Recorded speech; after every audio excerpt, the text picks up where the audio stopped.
তো আজকে হচ্ছে আমাদের মায়ের জন্মদিন। তো আজকে ছিল মায়ের জন্মদিন আর সকালবেলা আমি দাঁত ব্যথা নিয়ে ঘুম থেকে উঠেছিলাম, মানে রাতের থেকেই আমার দাঁতটা ব্যথা ছিল।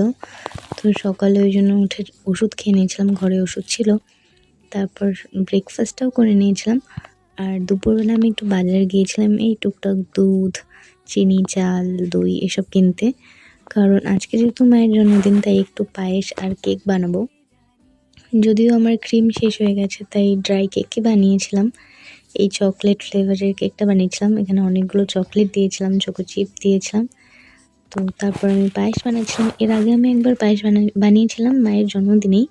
তো সেবার পায়েসটা অতটা ভালো হয়নি, আর এবারের পায়েসটাও একটু পাতলা হয়েছে, বাট টেস্টি হয়েছে, সবাই তো তাই বললো। আর তারপর আমি হ্যাপি বার্থডেটা লাগাচ্ছিলাম, আর এটা আমার দিদি বানিয়েছিল, কিন্তু হোয়াইটটা পরে দেখি কোথায় বা হারিয়ে গেছে, ওই জন্য পরে কেনাটাই লাগালাম। তো তারপরে এই যে মা হচ্ছে কেক কাটছে আর আমরা জন্মদিন সেলিব্রেট করেছিলাম, একদম ছোট্ট করেই সেলিব্রেট করেছি, মানে নিজেদের মধ্যেই, তেমন কোনো জাঁকজমক কিছুই করিনি। তো আজকের ভিডিওটা এইটুকুই, দেখা হচ্ছে পরের ভিডিওতে, বাই।